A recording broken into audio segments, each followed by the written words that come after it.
What is up, everybody? Welcome to another Red and Gold Standard podcast. My name is Matt Llewellyn. Zach is unfortunately, or maybe fortunately for him, at a holiday party, so he couldn't make it tonight. We wish him all the best. We wish him good tidings and all that good stuff for the holidays. And, we're still here going to bring you a show. So I'm joined by the man, the myth, the legend himself, Mike Andrews from Nothing But Niners. Mike, how you doing tonight, my friend? Let's go, baby. Turn up, man. The Niners won, man. And they won in like pretty good fashion. So Yeah. based off of that, I'm doing well. My health is good. My wife just came back from her women appointments and that looks good. So Good. I'm happy. I got a lot to be happy and grateful for. So I'm good, man. I'm good. Excellent. And, we do have a lot to be happy about. I think that you and I can agree that pretty much this is the first game the 49ers have played all season where they had a complete effort. Both sides of the ball played well. Special teams wasn't a complete disaster. I think they started the game hot. They finished the game to the point where both teams sent in backup quarterbacks in the fourth quarter, and this game was pretty much a wash from there. It really kind of was over at halftime, if you really, look at it. I think at halftime, the 49ers had outgained the Chicago Bears by over 300 yards. That was like the yard differential at halftime. It was 24-0. We're not going to get too bogged down in the play-by-play, but I do want to touch on a few things that were really, really good. And just from my 30,000 foot view, I was at the game live. So it was a great atmosphere. Everybody had a really good time. And it just seemed like that they came out with a lot of energy and they were ready to go. I did get a chance to rewatch the game and nothing on TV told me any different. So Mike, what was your impression when you watched the game? What stood out to you for the 49ers in terms of their performance against the Bears? Yeah, you mentioned it in the very beginning, outgaining your opponent by 315 yards in the first half. That was an NFL record for this season. No team had done that, and that was quite the feat, Now, where I disagreed with you just a little bit, because I got nervous, was saying that at halftime the game was pretty much over because we literally had two of our worst drives, one on offense and one on defense. We went, I say 3.5 and out on offense. Well, hold on. Let me start the other way because they got the ball first. They had their longest drive of the entire game, took up like about 10 minutes of the quarter, and got in the end zone, right? So it was like, oh, man, here we go. I've seen this before, but let's see what the offense can do. And then the offense comes out, and they go 3.5 and out. It wasn't quite 3 and out because there was a penalty, but it was 3.5 and out. And I was like, oh, man, we are not going to do this at home against the Bears. Please, come on. But then they righted the ship. So I was still a little nervous. I'm not going to lie to you, right out of halftime, just because I've been let down too many times by this team. With that said, though, there were a lot of positives, in my opinion, to take away from this game, and we're going to touch on all of that stuff right now. On the offensive side, on the defensive side, the special team still leaves something to be desired, and we weren't perfect, so even on the defensive side, there were some things that I would love to see us get cleaned up, and we'll talk on that stuff too. But solid game, solid coaching. I like seeing just some generic stuff, right? Like successful screenplays. Wow, my 49ers did that in 2024. We got a couple of positive screenplays in this game. We still didn't connect with the shots downfield the way that I wanted to. Some gimmies were out there for the taking that the quarterback and wide receiver couldn't get on the same page. But overall, very good effort by the offensive side of the ball, very good effort by the defensive side of the ball. And both of those sides of the ball should get some shots in the arm coming up very soon. So it leaves something to be encouraged by. Yeah, and I do want to make clear, I wasn't saying the game was absolutely over because I kind of had the same nervousness that you did. Although I will say on that touchdown drive, when they scored the touchdown and I looked at the clock and saw that there was 5 and change in the third quarter, I was like, well, if this is how they have to score and the Niners don't score again, they're going to run out of time before they catch up in points because that was a long drive, pitter-patter down the field. They really couldn't get anything deep, which was kind of surprising given the talent that they had at the wide receiver position. But, overall, I thought the 49ers run defense was stout. DeAndre Swift had 14 carries for 38 yards. They couldn't get anything going.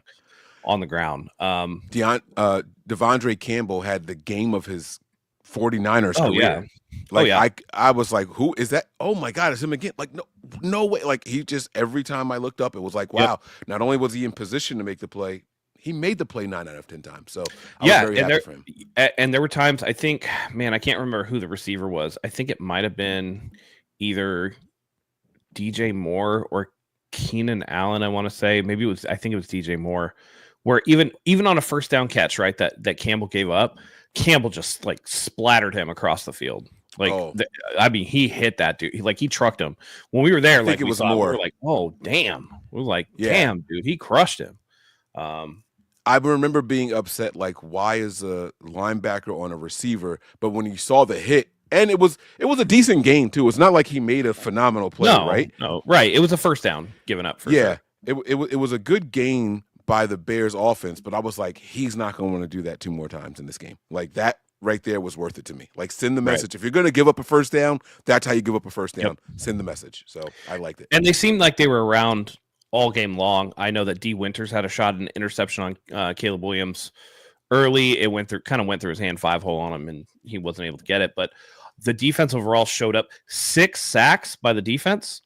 2 from Leonard Floyd, 3 from Yetter Gross-Matos, who hasn't been playing that much due to injury. My guy in the middle, Malik Collins. Yep, and Malik Collins bull rushed up the middle. Like, it was like, and then Caleb Williams briefly got away out of his grasp, and he was like, no, he just get back here. Yeah, he grabbed him and then just like, nah, we're going down this time.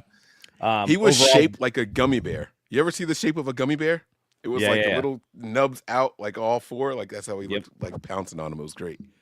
Yeah. I thought that Talanoa Hufanga brought like a lot of energy back to this defense, and in a way that I feel like I kind of owe him an apology as somebody who I just dismissed as like, nah, hey, he's got to go, man. He's just injured. Like, he's not going to make it back. We don't want guys like this and this. I think Hufanga, for as much as I've given him a lot of flack, is a clear step up from Jair Brown. And that's unfortunate for Jair Brown, but it's just the reality of the situation. You could see that Hufanga would call stuff out, and then the corners would instantly react. There was none of this, like, we've seen games where the corners and safeties are communicating late into the snap count and late into motion. And it's like, where do I go? And there wasn't that here. And I think that that's just a credit to Talanoa Hufanga as a leader, as a veteran, and the things that, he has over Jair Brown at this point of his career. I saw one play that I can recall off the top of my head where the corners and safeties were looking at each other after the play was over, throwing their hands up. And unfortunately, Jair Brown was on the field on that play. Was that the touchdown? Yeah. And so, I found myself saying something very similar right after. Like, I've been saying for the last, I don't know, however many games, but going into last season, towards the end of last season, like, we don't need both Hufanga and Brown. Like, pick one. They're both slow. They're both going to be big hitters. Like, just pick one. But I would have to say that just based off of this last game and Jair Brown's last couple of games, it looks like Hufanga is clearly making the difference. And if, like you said, for nothing else, for the communication aspect, but he was an emotional spark out there as well. The team definitely reacted differently with him. And that means they're going to have to pay Hufanga. He's going to be due for a contract extension. And it looks like that's something they're going to have to really look into. I thought overall the defense played really well. Again, a little bit of a disappearing act from Fred Warner. I didn't see him out there a ton, but finally there was enough execution around that he wasn't missed in a bad way, if that makes sense. Yeah, it's been kind of a weird, those first 4 weeks, I'm like, oh man, all pro Fred. He's doing everything. He's flying around. He's forcing fumbles. He's got interceptions and everything. And then you saw him before the game, talking with his wife on their Warner House podcast, where it's like, all right, come on, give it to me. What do you think I'm going to end up with this game? And she's like 7 tackles and an interception, another tipped one to somebody else, and a forced fumble. And he's like, what? That's it? And she's like, well, yeah, I didn't want to be, I forget the word she used. Obscure? I forget. She didn't want to be like overzealous. Maybe that might be the word she used. It started with an O. Either way, and he was like, come on, like, it's that time of year. Like, you don't need to hold back. Like, what do we got to lose? one, I was concerned hearing him say that.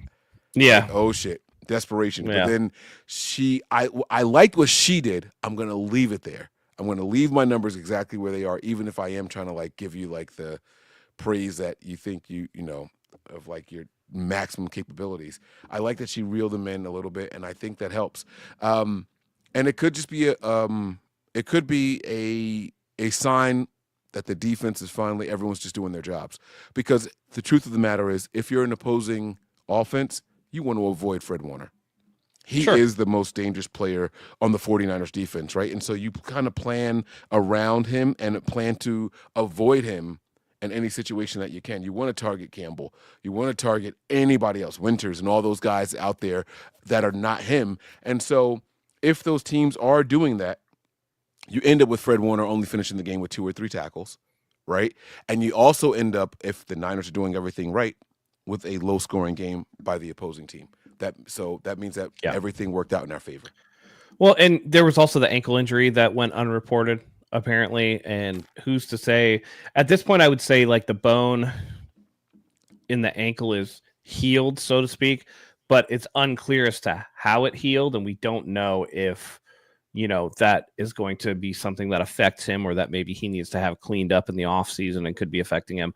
But it is a little concerning, that lack of humility in that moment. You know what I'm saying? Like, and that could just be like a private banter played out in public because of the podcast or whatever. You know what I mean? This could be stuff that you got to put on a little bit. Right. You put on a little show for your woman. You know what I'm saying? Like, you just like, wait, that's it? Like, I'm the man though, it's just... Not just for your woman either. Like if I know if I'm recording something for people to watch, like all of my opinions that I say on when we're all kind of a character a little bit. We're showmen. Yeah. So you got to put on a little bit. So I'm not mad at that. No, definitely not. Offensively, 49ers were outstanding. I mean, Brock Purdy played a hell of a game. Brock Purdy came out on fire. He finished 20 of 25, 325 yards and 2 touchdowns. Isaac Guerrero had 2 touchdowns in this game, 15 carries, 78 yards. He did leave with a sprained foot, but there is still hope that he's going to play. And then, I mean, Llewellyn Jennings, hell of a game. George Kittle, showing why he's the best tight end of football. What was Llewellyn Jennings' stat line in this game? 7 catches, 90 yards, and 2 touchdowns. All right, so there's this theory going around that if Llewellyn Jennings gets 100 yards, the 49ers lose. Was this the sweet spot right here? Is this where we want him to be? I don't know, because just because one guy's going off, I guess to me, I have a hard time with that, because then that means that Llewellyn Jennings actually is not as good as people think that he is. And it's that if Llewellyn Jennings is the only person that the 49ers can get the ball to, it's not good enough for them to win. Do you know what I mean? Because if you have to feed him, all right. How about this? Let's assume let's just say it like this. In an ideal world, right, the 49ers would have enough weapons out there that you don't need Llewellyn Jennings to do whatever else, right? He could just be whatever. But with Deebo Samuel clearly in decline, with Brandon Ayuk out, with CMC out, with all these people out, like, you got to lock up Llewellyn Jennings. If you're not able to do that, then you're in trouble. Nobody else is going to be able to do anything. There's less weapons for them to have to account for. I don't know, man. I don't know. I don't know if I believe that, because that was just, Oh, you got a lot of static coming through, brother. Oh, I just touched something. You touched it, yeah. There you go. Oh, is it better? Better. Okay. I don't know why my wires are just so sensitive. I have a whole new wire. I'm just going to put that one in there because I've never even used it before. I don't know why it's so sensitive. Yeah. But maybe the theory's true. Maybe if Llewellyn Jennings is getting 100 yards, it's because the 49ers can't get the ball anywhere else. Well, I kind of, if Llewellyn Jennings is who he thinks he is, right? I'm not talking about capabilities. He is capable of doing things, right? But if he's the one that's going off, doesn't that likely mean that Deebo didn't have a good game? The running game wasn't that good, and Kittle didn't have a good game. Like I'm not even assuming that that Ayuk is in. Yeah, I'm just looking at the people that we have here right now, right? I mean, like, let's be honest. Pearsall is an afterthought in this offense. He is Sure. Chris Conley. He is Jacob Cowling. Like he's not. Which is not a part of this unfortunate because offensive from plan. my perspective, he was open a lot. Oh, I want to talk about that. I want to know what you saw from the wide receivers and their Yeah. route running abilities. How many times did you stand up and say that guy's open and the ball went somewhere else? We can either talk about that now or we can come back to it. But No, I mean, we can jump into it now because I thought Brock Purdy had a really good game. Again, 20 to 25, 325, 2 touchdowns.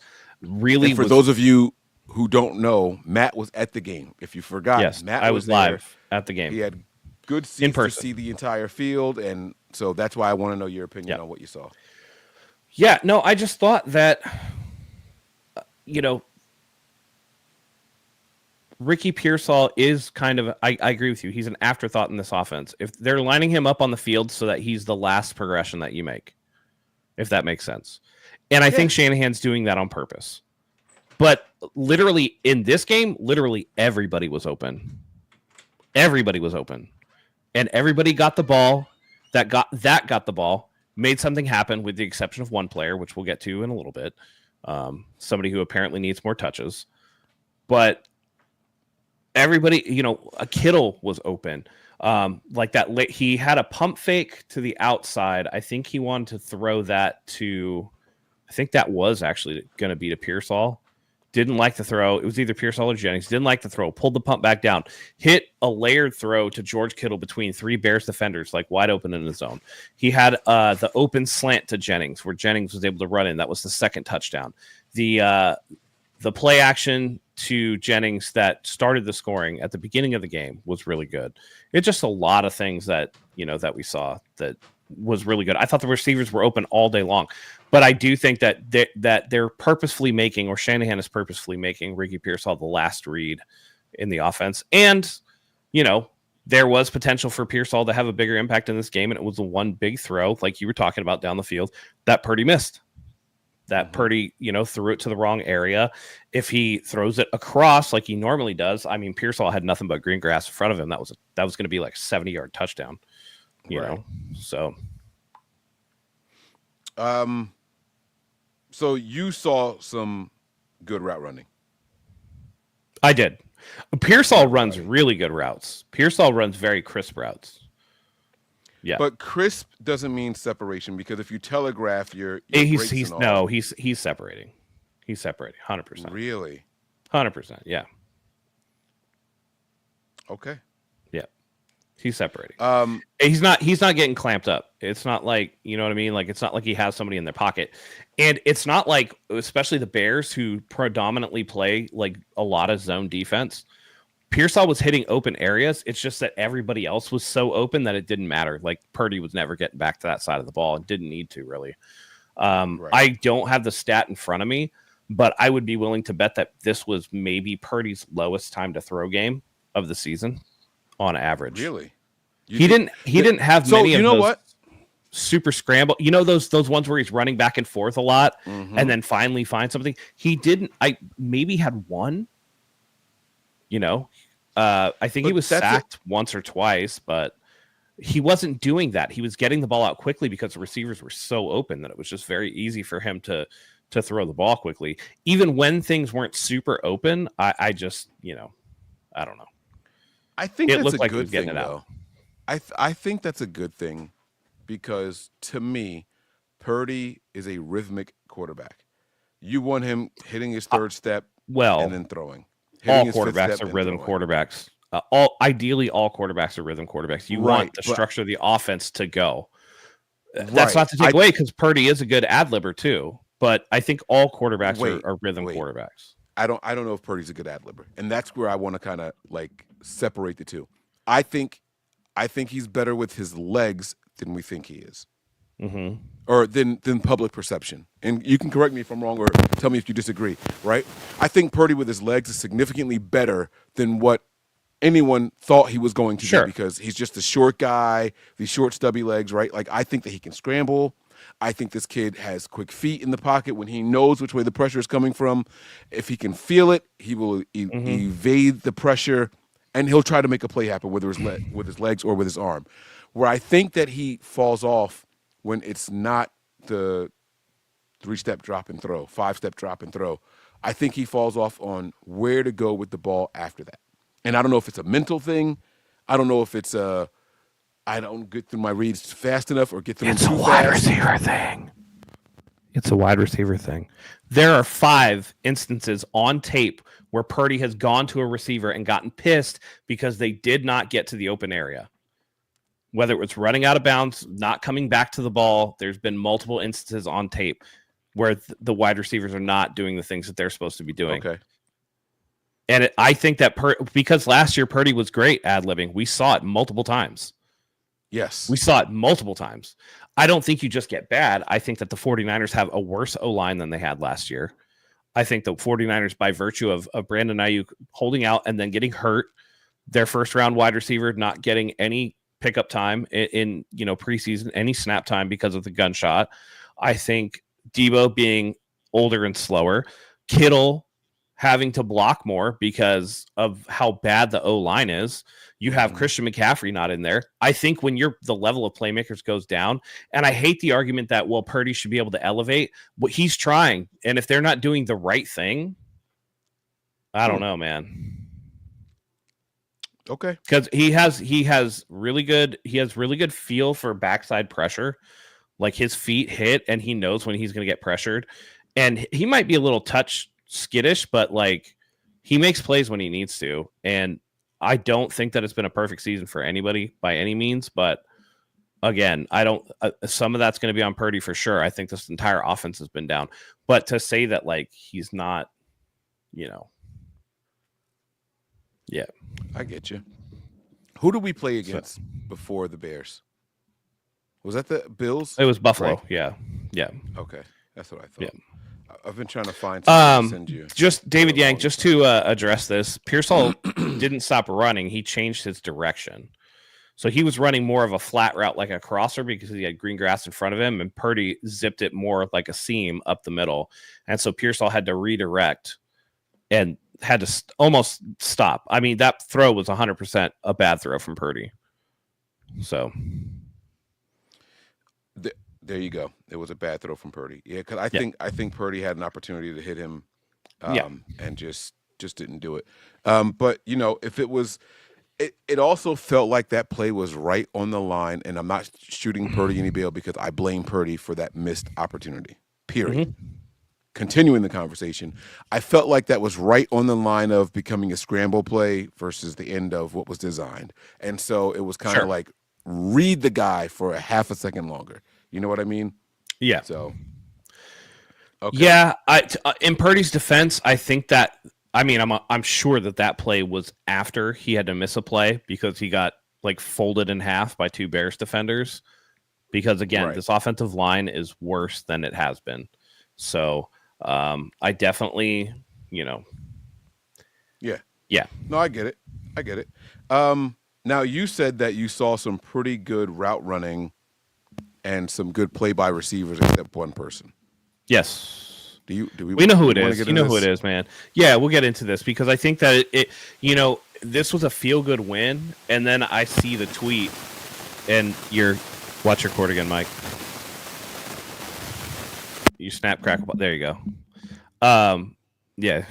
yeah. Be like no touch. Sensitive. Like God, with children, no touch. Like I joke with my wife at the wrong time, and it's like, what do you? It's like I've been making that same joke for 12 years now, lady. Yep. Like, how are you still sensitive to it? Yep. Have a drink, relax. Yeah. So everything in the game was great, and then we get the tweet heard around the world where Deebo Samuel talks about not struggling, but just not getting the ball, and so. Rightfully so, by the way, he got absolutely blasted on X for that, to the point where he actually deleted the tweet. So I'm gonna throw that up here. Yeah, here we go. I'm glad you got the deleted tweet because what I was going to highlight. How does Zach do this shit? You just got to change the form, change the background. Yeah, I got it. We'll just do this. There you go. And let me take David Yank. He deleted it. I didn't know that. He deleted it. Yeah. Readers added context. He leads the team in drops. He is struggling. Community notes for the win. Not struggling at all. Just not getting the ball. Now, I want to say something here. Debo all year has been posting things like this. If you go back and look, excuse me, November 21st, T.O., cut it out, fam. That was a direct response to Tebow saying if he cared more about route running and perfecting his craft instead of what he looked like coming out of the tunnel with the boombox, he'd be having better numbers, right? Yep. November 28th, the fact y'all think that's me is hilarious. What was he talking about? I'm assuming people saying like his level of play, right? 2 days ago, just because I voice my opinions don't mean I'm hating on any of my teammates. Be for real. He's constantly responding to how people feel about his play. Matt, the post that you just showed that no longer exists, I don't think it was a bad post, though. I don't think it was a bad post. You don't think it was a bad post? I don't, man. I don't. I'm here to be wrong, but I don't think it was a bad post. I think if we're judging Debo as a wide receiver, he doesn't get a lot of wide receiver opportunities. Now, if you were to add some context and tell me, well, Mike, that's because he's not running good routes and getting open, or he's not getting separation. That's part of it. If you could tell me those things, then I'd be more inclined to believe you, right? But when I watch football, I'm watching the TV copy. They follow the ball. If he's not open, he's not getting thrown to. I don't see it. I don't know what he could or could not do with the ball in his hands if he doesn't have the ball in his hands. Tell me what you see with your eyes. I mean, that he's just ineffective. Because in 2021, it wasn't like he was being used only as a traditional wide receiver, and he went off. So he's on pace to have his most touches since 2021. And he's having his worst production year. But you're saying, it doesn't matter, I guess. You're saying 100. If he touched the ball 100 times, I think he has like 450 scrimmage yards this year. So he's at 4.5 yards a touch. That's awful. That's awful if you're including as a wide receiver. Those are good numbers if you're just a running back. I mean, yeah, if you're just a they're running decent back. numbers if you're just a running back, yeah. Sure. By the way, those aren't decent numbers for 49ers running backs because our running backs do more than that with the ball in their hands. Our running backs are closer to 5 or 6 yards a carry, but it's fine. If you're telling me that those are his overall touches and that's included as a wide receiver, that's not good. I can't lie to you. That's not good. Like I'm going to throw this up too, just on the share screen as well. And I don't always want to share other people's stuff, but I mean, this was a setup screen for Debo. He's out in space right there. I wish I could. Can you put your mouse? There you go. There's the mouse. I see the mouse. Yeah. You can actually, if you're on your browser, if you pinch the mouse pad and open it up, like start with are you on an iPad or Mac? No. Okay. So there's Debo right there with the ball. Yeah. Set up blocks in front of him. He gets 2 yards on this. And I know that one of the players, so who is it there? Who's that right there? That's Jalen Moore. So he misses a block, right? But Debo has the opportunity to turn this outside. He turns. What block does he miss that Debo even needed? There's no one for him to even block. Right.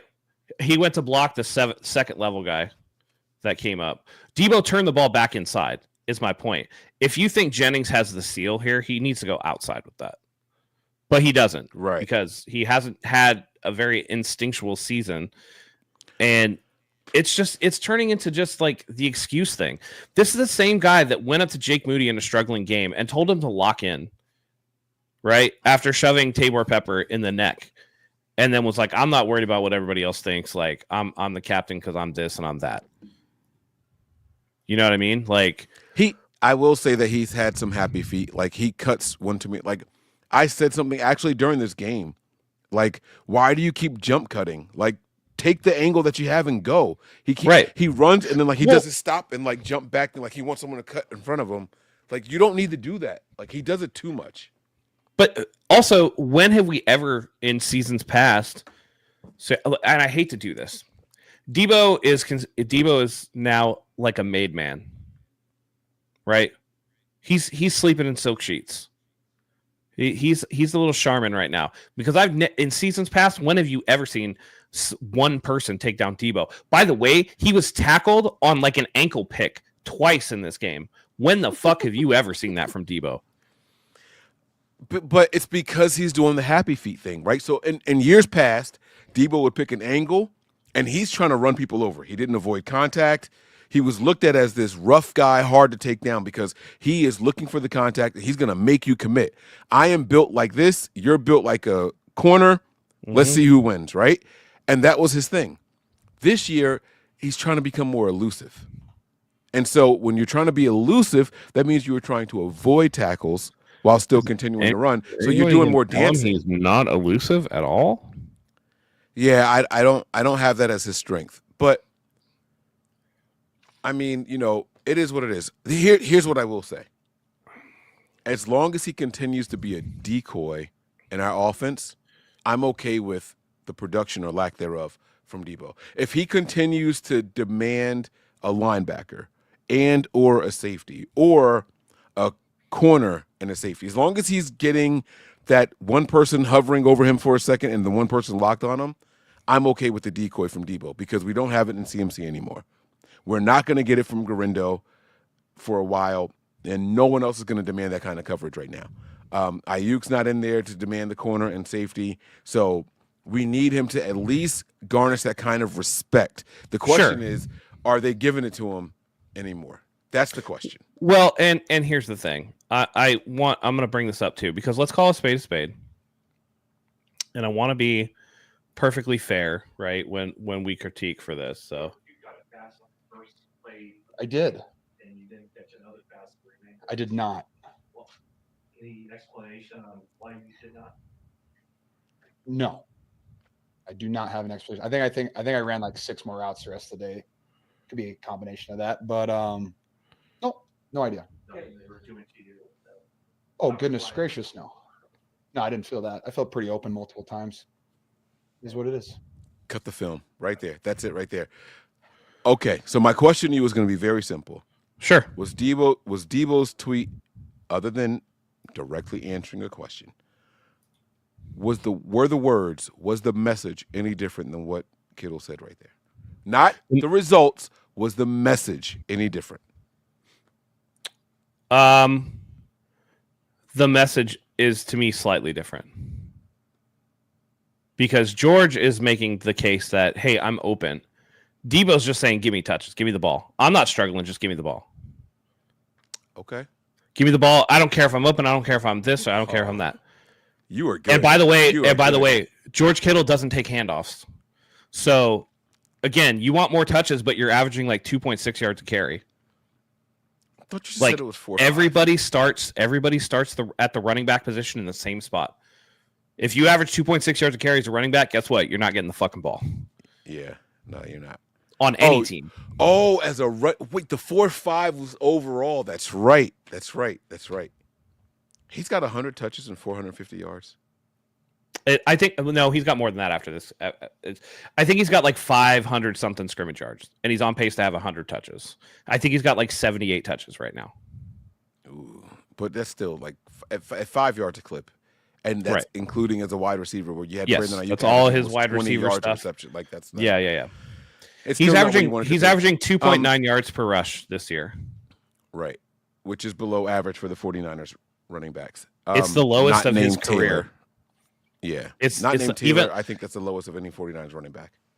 I would have to see. It might even be lower than Taylor because Taylor had a 7-yarder in this one. So I think it is lower than Taylor. But while Matt looks that up, so I like what you said there because one guy is saying I am open. I'm not asking for more touches, but I did feel open. Now Kittle said I did only run 6 more routes, so maybe it's a combination of that. He was like, but those routes that I did run, I felt pretty open.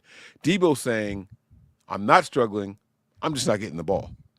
Right. So what you're saying is one guy is saying I am open. The other guy is saying no. And I think the context of the question is important too, because it's not like George is just offering this up. Somebody asked him a direct question, and George is a person who's going to give you a direct answer. Yeah. Patrick Taylor is averaging 3.6 yards carry. Told you. I wasn't even sure if it was less. All right. So for me, this is like, again, it's not just this one incident, right? It's multiple things. Debo with the Tabor Pepper thing. Debo coming out and, talking about, the whole, not getting touches thing. Debo coming out about the incident with Tabor Pepper and saying at the end of the day, like 58 times, because he had really no explanation for why he did what he did. Saying that he doesn't care what people think about, that he wears, that only the people in the locker room care. Like, that's who gives me the captains. I don't care what anybody else thinks. I mean, that's cool. You can do that. And then coming out after this and having another press conference where he has his hood up, he's just rocking back and forth. Like, he doesn't give a fuck about anything or anyone. And he, they asked him about the deleted tweet. He was like, yeah, I definitely said it though. Like, yeah, it's not there, but I definitely said it. And just the nonchalant attitude. Can I ask you? Yeah. Well, it's all going to lead into the Rams preview for me. This is not for nothing. I promise you guys, it's not for nothing. Right. No, we're leading up to something. Well, why do you think he deleted it? Because Kyle was even asked about the tweet. Yep. Do you think that's why he deleted it? No, I think community notes. That enough people were like, no, actually, you're not playing well. Because Debo, to me, is definitely someone who reads everything. And definitely is like, like when T.O. tweeted at him, like knock, and then people asked him about it, and he was like, oh no, me and T.O. talked already. Like, he's somebody that definitely gives a fuck. Okay. All right. So then I like what you said. My positive about Debo from this game, though, wasn't so much about production. I don't know if you recall, we talked about in like week 3 through 5, somewhere around there, he had a couple of penalties for like holding. And it was like, what the hell is he doing? But when we went back and looked at the film, it was like, all right, well, at least he's trying to block now. Yeah. I thought Debo did a phenomenal job of blocking in this game when the ball wasn't in his hand. Like, I think he played some very selfless football, almost on brand for what we expect for 49ers wide receivers. Sure. We know about Ayuk. We know about Jennings as they're blocking, right? Debo's never been someone that we talked about like, oh, that guy's out there and he's doing his thing as a blocker. I thought this game he did a lot better. So I am going to give him the props where I see the growth, where I see him helping out his teammates when the ball's not in his hands. Like, I'll take this kind of play if it's going to warrant these kind of results. Like, if everyone else is going to eat and not you, and you're helping them be better, then I'm going to take that. I saw multiple instances where he stopped doing what he was supposed to be doing as soon as the ball got past him, like second level shit. And that's not something that I think Juwan Jennings is blocking till the whistle goes. And we know that because he draws 15-yard penalties because he annoys the fuck out of people. Yeah. You know what I mean? Like, I don't think that you should get praise for doing the thing you're supposed to be doing to begin with. Yeah, but if you haven't done it in 5 years and you're finally starting to do it, I mean, I'm just going to acknowledge it at least. Maybe not praise, but acknowledge it. Like, I'd rather have the Debo Samuel that produces than the Debo that blocks. Well, then I got nothing. You know, and here's the other thing too. At least with the Kittle thing, it was coming off of like they got absolutely shellacked in Buffalo. Absolutely shellacked, right? Like, of course, like there's some feeling there, right? And it's understandable. You're asked a question, so you can. This was unsolicited after your biggest win of the season, and you guys get to start. Debo's was unsolicited, like in terms of like what he said and the way he said it. It was.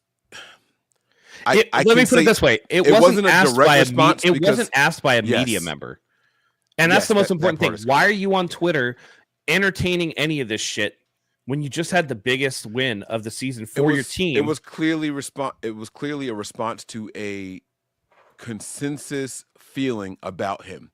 It wasn't direct to a specific person like how Kittle's was, but it was clearly a response to something. Right, but would Kittle have offered that information just on the consensus of Twitter? No. Okay, so there's a difference.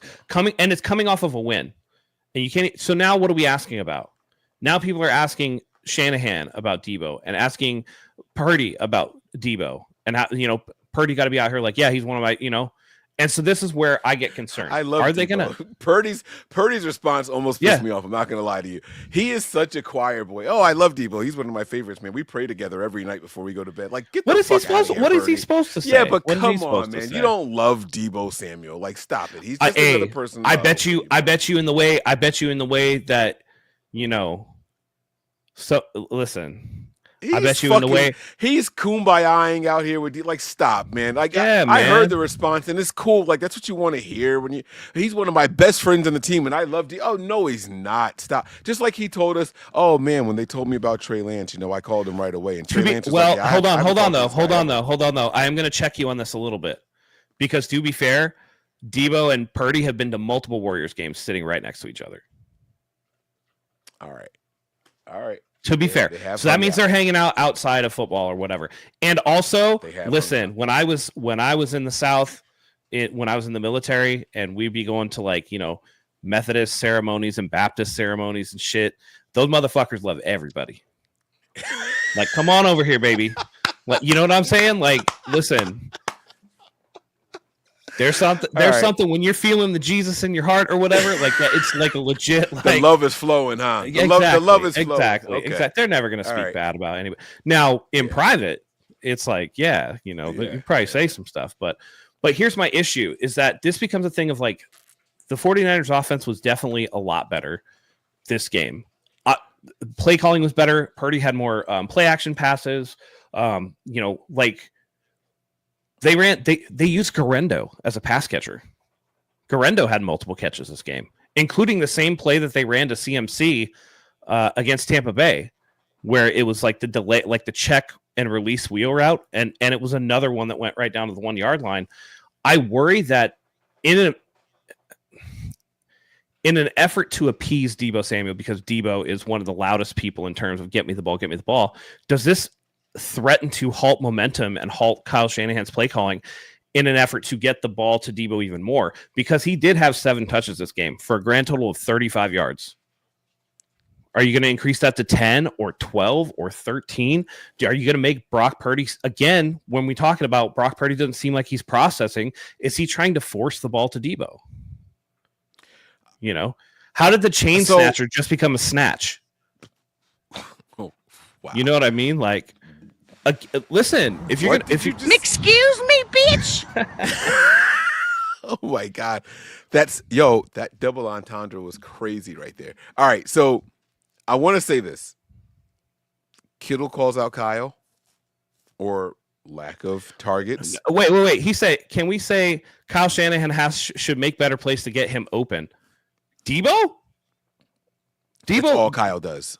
That's all he does is try to get him open in space. I showed the picture. There was wide open, nobody within 7 yards. Yeah. With 3 blockers in front of him, and he got 2 fucking yards. Get the fuck out of here with that shit. You can call me a foe if you want to. I have my eyes open.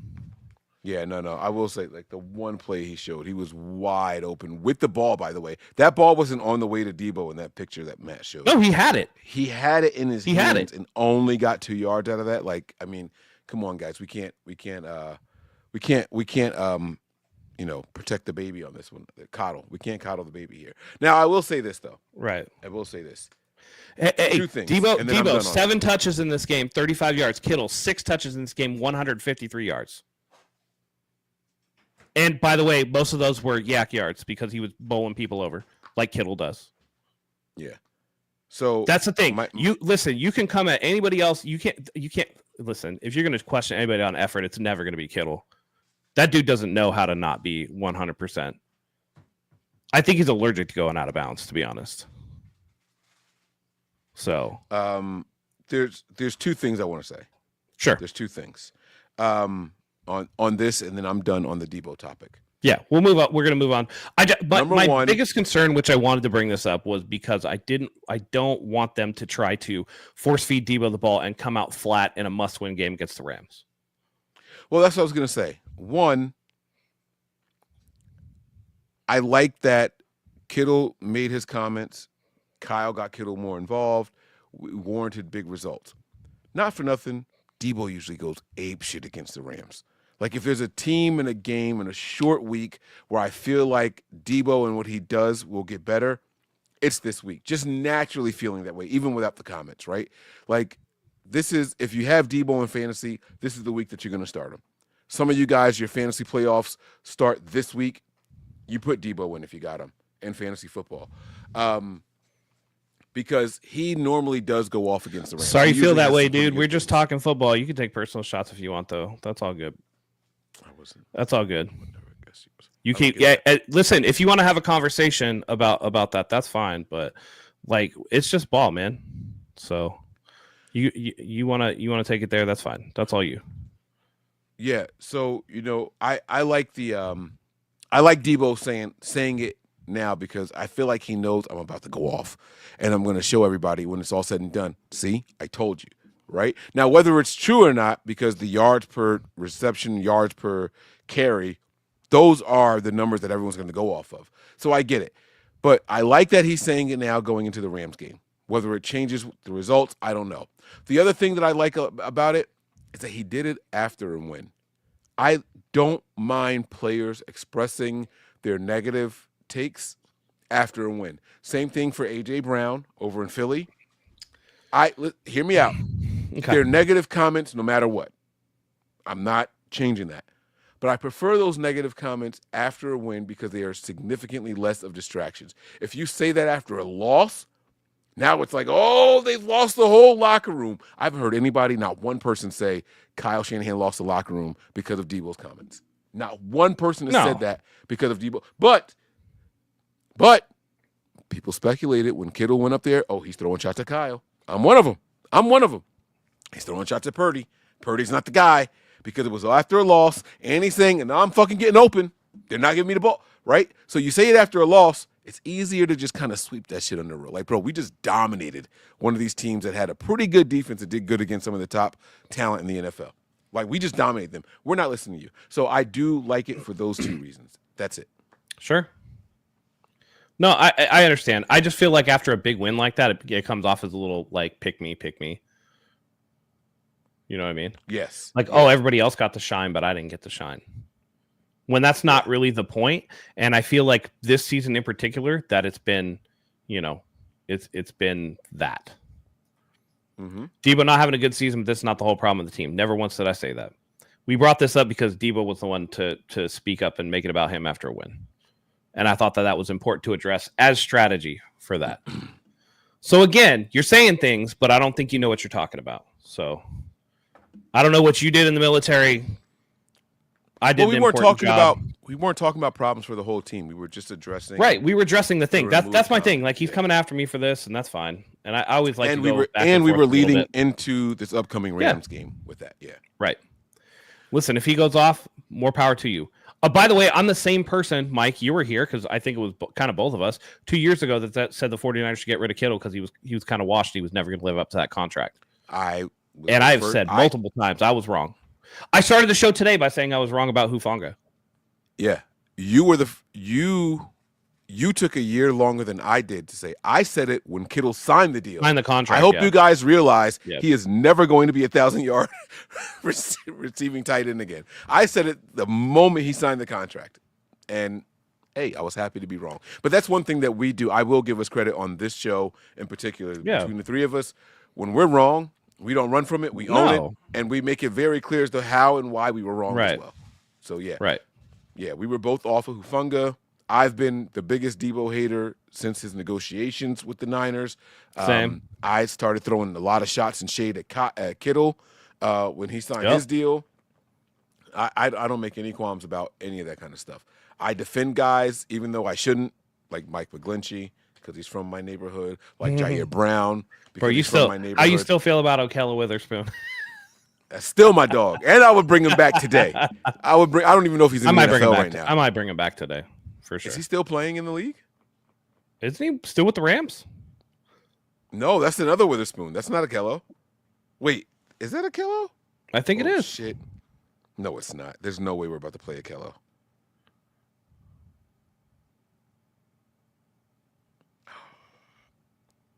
He's with the fucking Rams. Oh, it's the Seahawks that got the other Witherspoon. Yes. No. That's who it is. Yes, the Seahawks have a Witherspoon. Okay. The Seahawks have a Witherspoon. Hold on, I'm about to look it up. I know that the Seahawks had DJ Reed from us for a while too. Yeah, but they have no. They have a Devin Witherspoon is their guy, and he's a starter, and he's playing. He's good. Yeah, he's fucking playing. Yeah, but Okello's with the shit. Let's go, Spoon. So I'm sorry, I got hype. All right, here we go. Let's start talking about this this upcoming Rams game. By the way, really quick before we put the nail in the coffin Yes. for this game against the Bears. Yes. How'd you feel about the special teams overall? Overall, well, I thought the kicking, like the field goal kicking, was good. The punting, they only punted twice, so like really, who cares? They didn't give up any big returns on either of them. Moody got 2 penalties. It was like really weird. I don't know if he was trying to do, because sometimes this is something that Brandon Aubrey does, is that he'll try to make it bounce a certain way, because if it bounces in the landing zone and then goes into the end zone, it only comes out to 20. Yes. Yeah. So I don't know if he was just trying something because the game was so out of reach, which like I don't condone doing that in a game situation necessarily. That wasn't great. And also, I have to say, I'm not super impressed with Jacob Cowing as a punt returner. I feel like he goes down way too easily. Okay. Yeah. Okay. Overall, I thought it was better than some of the other games that we've had. Well, that's what I was going to. So I was so torn, right? When I first walked away, I felt the way that you just said, right? It's like, all right, you know what? I've seen significantly worse. Didn't cost us a possession or anything like that. I'm not going to kill him. But then I stepped back and I was like, am I staticky? I touched the... No, you're good. You're good. You're good. Then I stepped I'll tell back you and if you are. I was like, these guys had the game in the bag and they still managed to get not 1, but 2 penalties that gave them the ball at the 40. I was like, dude, I still can't give the special teams any breaks. I still can't do it. But I like what you said. Yeah. Like maybe he was trying to do that bounce. Like Yeah, it's because I almost like a think at squid that kick. point, I think at the first penalty was after they went up 31 to 6. Yeah, it was 3 scores that they were. Yeah, up and against, then by that point you're in the fourth quarter already. So then I'm thinking like and again, this is just putting myself into somebody else's shoes. Maybe I just go, screw it. Yeah. We're up this much anyway. Like if it's a penalty, they get the ball at the 40 or whatever. But like if I kick it out of the back of the end zone, like you had been doing, it's only a 10-yard difference. Right. So that's kind of where I'm at with that. And then the one after that, it's kind of like, dang, I didn't hit it right last time. Let me try it again, sort of thing. We've all done it, right? Where we're just like, hey, man, like I could hit this fade corner 3 right now, right? And you almost get that shit, and you're trying it in a game. Now you're trying it all game. Yeah. Listen, yeah. See, you're up, 20 to 2 or whatever in a pickup game to 21, and now you're just like everybody starts fucking around and taking these hero shots because they want to end the game on that, and that can be dangerous if you let somebody back in. But I kind of feel like that's maybe what was going on a little bit. Because even Kyle was like, point. I don't know what the fuck he was doing. Like he just shanked it. More important than Kyle's words, because he did try to like, it came off the foot the wrong way and other stuff. He wasn't upset about it, which tells me like, all right, let's just see if we can do this in a real game situation. Right, because if you can do it in a real game, like Brandon Aubrey will do it for the Cowboys sometimes, then it becomes a potential, hey, maybe that's a weapon. 10 yards doesn't matter in this game, but in a playoff game, if you can get it and they get it at the 20 instead of the 30 late in a game, maybe that makes a difference. Yeah. But I can tell you this, I don't think that's going to happen against the Rams this week. I guarantee you Moody's going to try to kick them all out the back of the end zone. You think it's shootout time? All right, well, we'll get to that. But really quick, sure. You mentioned Cowing. The one thing that makes me nervous about Cowing is how quickly his head and helmet gets beyond his knees and low. Like, I always feel like someone's going to run into his head and he's going to have a concussion again. Like, he is scared. Well, it's that, but also what that does is that takes a center of balance or center of gravity and puts it. And so to me, he's always going down at the first sign of contact. He's not super great at changing direction. And it makes it so that I'm just like, man, maybe put Pearsall back there to return punts because like, I'm not feeling this. And that's the other thing that like bothered me with Debo in this game. It's like, dude, the one thing you did really well against Buffalo was return the ball. Like fucking you fair catch them. I mean, we only got 3 of them, right? But like come on, dude. Like that's what you did well. Even at one point, I said catched. Well, even on the opening kickoff, right? That opening kickoff went into the end zone and the guy brought it out. And now D. Winter smacked the fuck out of that guy. But right, again, if you want the ball as a playmaker, then make a play. Yeah, I wanted. And Debo's going to get opportunity, by the way, especially if Garendo doesn't play, because I can't imagine they're going to give Patrick Taylor like a shit ton of 30, meaningful snaps. Patrick Taylor. That's when you're going to see Debo in the backfield. Like, all right, Debo, you're getting the ball a lot. I'm hoping that we see Abanaconda come out there and do something. You know what I mean? Yeah.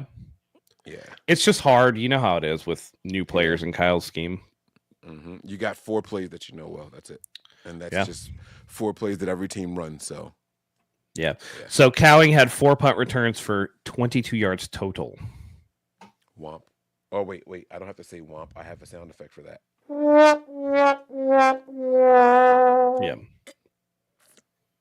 And again, this is just, it's not me trying to throw shade at everybody and this and that, whatever. I understand certain people have a hard on for Debo because he's living off of a great season in 2021. But at the end of I even heard it for Mark Schlereth was on one of the, I think it was The Game or whatever. He was on one of the podcasts talking about Debo is a phenomenal player. And I'm just like, I mean, this year he's not, though. And at some point, every phenomenal player becomes like a not phenomenal player. And the amount of runway that Debo has gotten for this is just very interesting to me when everybody and their mother, like game 2 or game 3 into McCaffrey coming back from his injury, was like, put Jordan Mason in there. McCaffrey's not getting it done. Just replace him. He's washed. And it's just like, well, how does McCaffrey get 3 games as the offensive player of the year and Debo Samuel getting all this love and like, no, he just needs this and that. No, the disconnect is kind of weird to me. I can kind of see it only because running back to running back, like when we hand you the ball, who's doing more with the opportunities? It was clearly Mason, right? But the difference is we haven't seen if Debo can do it and get the ball in space because he just wasn't getting the ball in space. It was like Debo's touches have looked and felt different to me this year. I'll say that. But when you break down, like, dude, like you're still getting touches. Like you got 7 ops. Like do something with at least one. Yeah, and also again, as the community note said, he leads the team in drops. So there's a lot of opportunities that he's literally letting slip through his fingers. Yeah. So at that point too, that's what I'm saying. I get it. I just think that I think that people haven't seen Debo get the ball in space until they see that picture that you posted, right? When they see that, that's going to fuck everybody up, right? Right. But like they haven't seen him get the ball in space and not make anything happen. And that's probably the first time that they've seen it clearly defined for them. Like, guys, like we got to stop making excuses for this guy. That's when it'll change. Well, and again, there comes a time where it's like, all right, dude, you've been in the media, you've been saying it. All right, you've said it. But now just don't say it anymore. Show me. I feel like a bully at this point. Like I've been hating on him so long, like for the last 2 or 3 seasons. And I don't want to keep doing it, but like again, because I feel like this could be part of he's going to have a bigger part of the game plan. It needs to be said. Right. So now it's like you're going to get an opportunity versus the Rams. I feel like he's going to touch the ball 10 to 15 times. Returns. Yeah, he's going to be in the kick. They're going to score. They're going to get at least field goals. Kick returns are going to come. You're getting at least 5 touches just from that alone. You got 1 for the opening kickoff and at least 3 field goals. Like you're going to have some kick return opportunities there. Put him back at punt returns. Like figure something out and find the way to get the ball in his hands if he's that dangerous of a player. Let's see if he still has that straight line speed. If he still has the ability to defy angles with his speed, then let's see what happens. So. Let's go ahead and get into this upcoming game against the Rams and what we expect to see happen. This is a win, and I won't say win and you're in, but win and you're a lot closer to being in for both of these teams. If you lose this game, your playoff hopes are pretty much shot for both. The 49ers, even if they win out, only have a 55% shot to make the playoffs. They don't control their own destiny, so they need to beat the if they don't beat the Rams, essentially their season's over at that point. Sir. And so they have to definitely do something with it. I'm gonna keep this up on screen just for you. Can we figure out how to let this man win instead of keep telling us how we look? Can we figure out how to let what? I don't get. Wait, what was that? He's mad at me because I've been saying bad things about Debo, and it's directed completely at me and nothing towards you, as if I'm the only one. I feel like I should put up the picture one more time. I'm just gonna do it just because I feel like being an asshole today. I'm just gonna do it. I'm just gonna do it. You gotta highlight where Debo is on the screen. Maybe he doesn't know Like maybe he Look. thinks Debo's at the bottom of the screen. Debo is here with the ball in his hand. There's nobody the line within of scrimmage. 8 yards of him. Blocked. Guy with a blocker in front. Debo can take it outside at any moment. Debo goes right there, and it's tackled right there. That's not good, man. Like you can literally fall for that yardage. That's what I'm saying. And it's not, again, none of this is towards Debo Samuel, the human being. This is all critique of Debo Samuel, the football player. Because as a person, I don't know Debo from Jack John or anybody else. Right. So we just gotta listen, man. And by the way, we hope he's proving us wrong. We hope that I hope he has. goes out there I and hope he catches makes us. me shut the fuck up, just like George Kittle Exactly. did. Yep. So, all right. But yeah. Let's get to it, man. Anyway, yeah, Rams. So, I wonder what 49ers team are we going to get? That's my issue, if I'm being honest with you, right? Yeah. So which one do we get? We watched this game and it was like, man, there's the Niners I've been waiting for all year, right? And the truth of the matter is, I've seen so much of the Niners that I haven't been expecting that I look at this last game as the anomaly. Like, to me, what we just saw is not normal for the Niners this year. And I have, like, this, like, crushing feeling. We're just going to revert right back, and we're going to get embarrassed by the Rams at home. Yeah.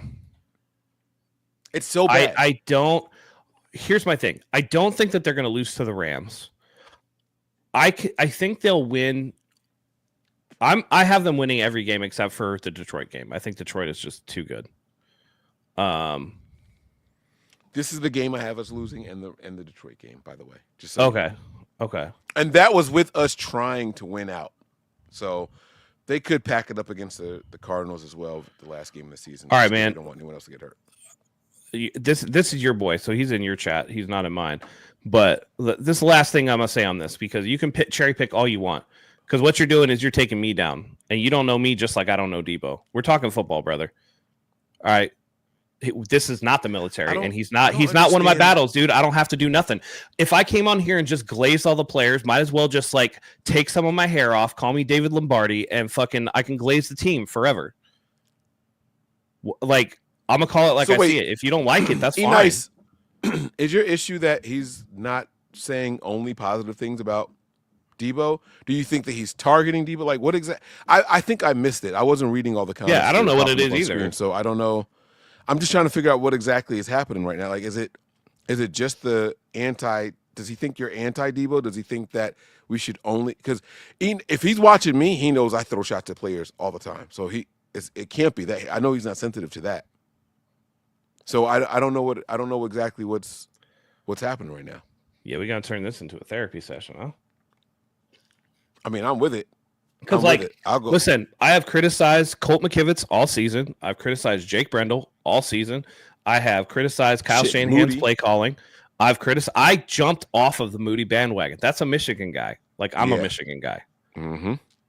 And I was like, nah, we don't claim him. Ronnie Bell, another Michigan guy that I was like, get him the fuck out of here. I've gone after Chris Kasarik. I've gone after Chris Forster. I've gone after Sorensen. I've gone after Brandon Staley. I've gone after Brock Purdy when it was deserved for him. I've gone after Trent Williams. I've gone after Aaron Banks. Like, when the players play well, I'm going to go. But listen, this team is 6-7. They're not a winning football team. Not good. No. What do you want me to do? Just like cover my eyes and bury my head in the sand and be, I'm faithful. I'm faithful. Stupidest fucking term in sports. I'm going to tell you that right now. I hate that shit. I'm not going to be faithful and waste my time glazing people that don't give a fuck about me, that see me as a dollar sign. Whatever. Like, I enjoy what they do on the field, but that's the limit. And that's the limit that I owe them. And we only enjoy it when they're doing good and making us proud. When they're doing bad, we get upset. He said, it's not personal. Can we please talk about how to get this man to win instead of how to kick him down? So he wants to know how to fix Debo. Is that so? He's asking us how to fix Debo. I mean, if it weren't for that picture, I would say get him the ball in space. I'll be honest with you. That picture just like turned my stomach And I had already said like he's doing this jump cutting thing. I've said it in a couple of episodes. Like he's like hesitant. Yeah. He's doing too much with the ball in his hands, like instead of just going forward.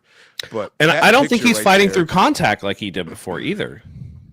Yeah, and we can't. I don't even know if say it he's was the trying to offseason. not get hurt or what. I saw someone else say earlier, like, is it because we went to the Super Bowl he didn't have as much of an offseason? Debo reported the camp in the best shape of his career this year. Right. That was this year. Right. That was this year, bro. So I don't know.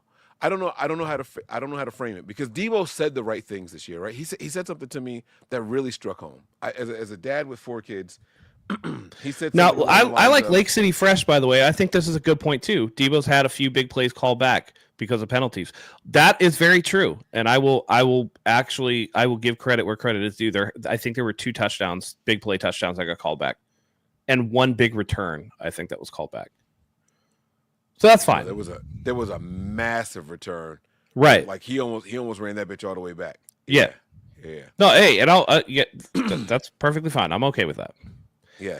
Can we not go after the place and find a way to get them to work better as a system or a team? He meant to say players, not place. Can Oh. we not go after the players and find a way to get them? Well, I'm not a coach, though. What am I supposed to do? I don't have Kyle on speed dial. I can't be like, hey, well, actually, this is what you should do. Well, that's what I was saying. Like, normally I would just be like, just give him the ball with some space around him and see what he can do. But that picture is pretty damning, right? But Debo, I don't think it was about motivation with Debo this season, right? He came in and he was like, I've got a son that can now recognize me on TV and I want to leave a legacy. I want my son to see me and say, that was my dad. So I think he's motivated. And I think he wants to do And well. I do think that that's part of the comments that he made about not getting the ball. I'm sure he's frustrated that he's not playing well. Yeah, absolutely. I understand nothing- that as well. You know what? But a lot of I that's will on say him, this. though, too. I've heard from a number of women that have dated athletes, and they say the saddest time in an athlete's life is when everybody else knows that he's on the decline, and he's the last one to accept it, where he feels like he's still got it in his body, right? Where he has it one way or the other, where he still has it mentally but doesn't have it physically, or he has it physically and doesn't have it mentally, like he can't react fast enough anymore. And they say like that's the most like damning time in an athlete's life. I'm not saying that Debo was there, but we don't know what we're seeing until we get a bigger picture, right? This could just this could be an off season. It just could be an off season, right? Or it could be the start of the downfall of Debo, which is also would also speak to the contract that the Niners gave him. There's a reason there's an out in there after this year. Like they put that out in there for a reason, because maybe the Niners thought that there could have been a decline on the horizon for Debo. So we just have to see how it plays out, guys. That's all. Yeah. Is it bad that I hate SoCal 49? Oh, I hate that. You watching the wrong show, brother. I don't like when they try to rep NorCal. What does this mean? So I'm not from Cal. I'm a Jersey guy. What the fuck does this mean? Tell me. Like, help me.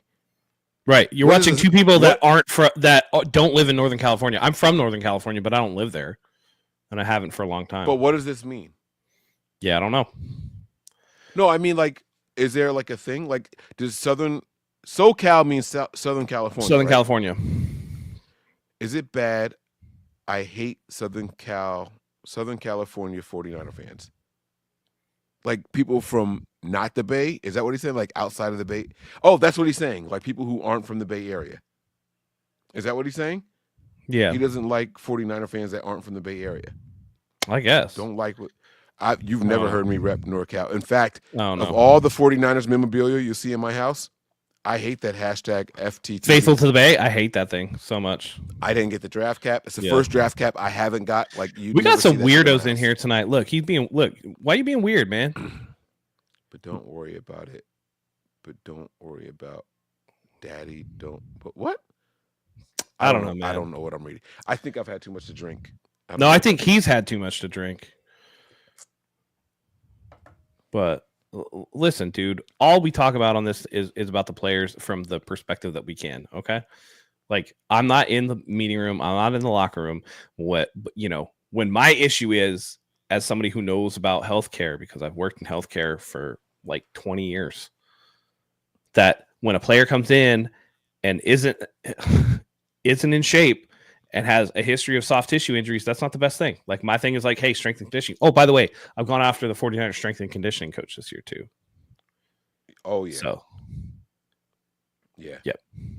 So let's turn the page. Let's turn the page. All right, enough of this. I'm done. I'm done indulging the bullshit. We've indulged enough bullshit for today.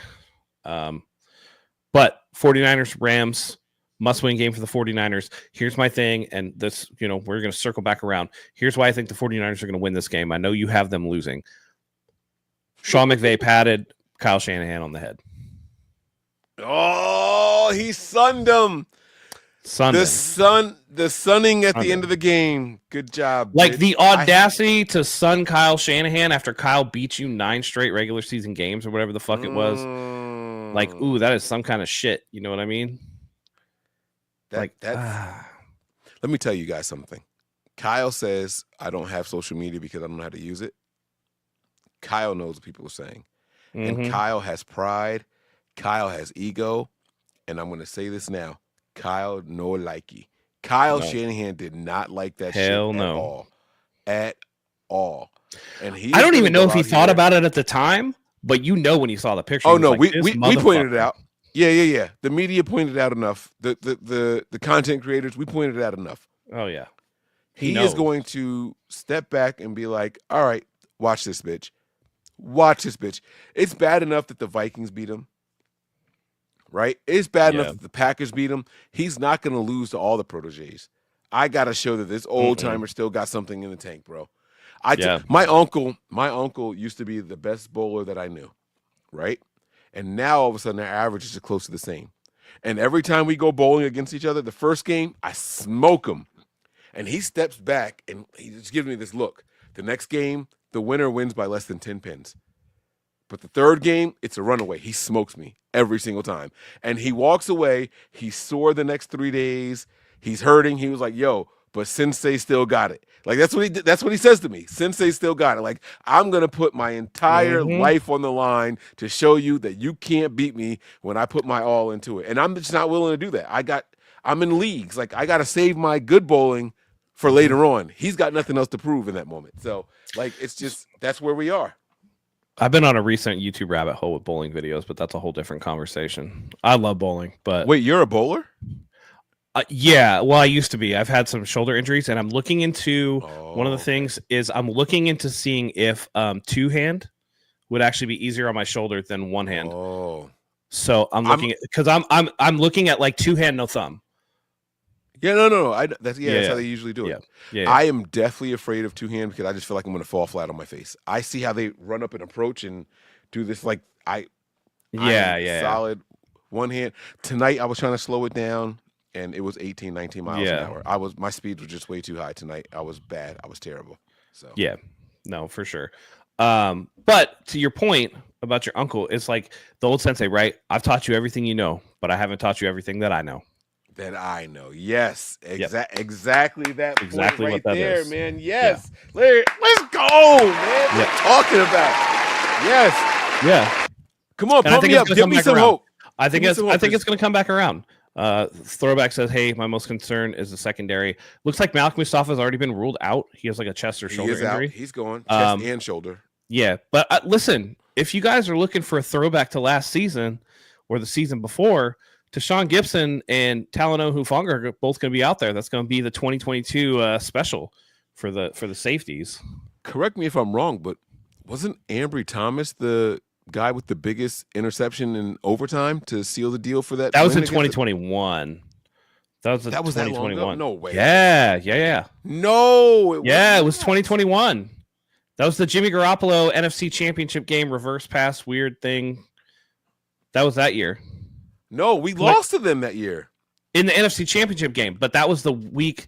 That was the last week of the season to make the playoffs in 2021. Oh, shit. Yeah. Oh, well, ignore that then. That's too far away. Yeah. Never mind.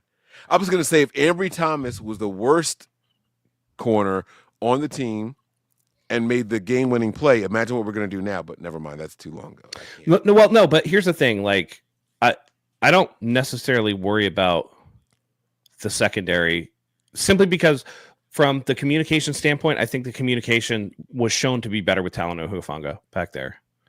So Yes.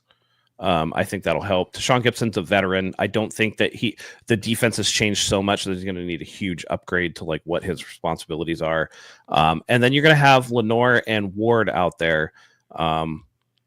And I thought Ward gave up a touchdown, but it was like a garbage time touchdown, and he was like pretty good otherwise. Like I thought he had one of his better games of the season. His touchdown was always going to come against O'Dunes. Like Yeah. When I did the game preview with Wayne, I said the only matchup that I'm worried about in this entire thing is Rome Odunze against Ward for too long of a time. I said a couple of plays he can get him. At some point, he's going to put a route on him or beat him with speed, and he's going to get the best of Ward. And he got him on that one play, right? The same applies for Tutu Atwell. I'm not worried about Ward on Puka Nacua. I'm not worried about Ward on Cup. I don't think either one of those guys possess that elite level of speed that's going to be a liability against Ward and his coverage skills, right? They might route him up and make a catch, but Ward will bring him down right away. Like it's going to be one of those catch and fall, 0 yards after catch type of thing. I can live with that. I can live with that all game because it's going to make them hate getting up off the ground 7-8 times a game. I can live with that. Sure. What I can't live with is you getting routed up, getting shook out your boots, or getting beat deep. That's the Ward and Atwell combo that I'm worried about. There's no other combination in the secondary. They're down tight ends. I'm not worried about it. They're down another I forget what the wide receiver's name is. Bobo. No, that's Seattle's running back. Anyway, but there's somebody else. I'm not worried about them. It's only Atwell on Ward. Let's see what we get with Bernardo Green. Let's see if they decide to bring Odom in. Let's see if they decide to bring Gibson in. Right? Like maybe the Niners bring in Jair Brown. Let's talk about that for a second. Right? Knowing that Malik Mustafa is out because he was a starting safety. Which way do you go in this game? Do you go Jair Brown in the youth, or do you go with the veteran and Tashawn Gibson? I think they're going to go the veteran with Hufanga out there, simply because Hufanga and Brown are essentially like the same player. I think Gibson. Yeah, I think Gibson gives them a different look, an alternative look. So was Hufanga on the field? Was Hufanga on the field the play that they gave that Brown gave up the touchdown? That's a good question. I don't know for sure. Sorry, I'm going to go on mute and try to look that up while you talk. Yeah, sure. Listen, defensively, I think the 49ers are going to do pretty well. I don't think that the Rams are going to be able to run well on this kind of revamped. And I don't know what is happening with Kosurik and the changes that have been made, but the 49ers run defense was really good against the Bears. That could just be a byproduct of the Bears having a terrible offensive line, or it could be a turning point, 6 sacks, all that good stuff. They do need to stick in coverage though. So if they don't, you got a problem. I think it will be a game time decision to find out if Dre Greenlaw plays. If he doesn't, then we need Campbell to have another good game. I actually like D Winters out there in terms of coverage a little more. I think he's a little bit better in coverage. So there are opportunities to be had there. Matthew Stafford's going to put the ball in harm's way at least once. You got to force that turnover. You can't have it go through your arms like it did this past week.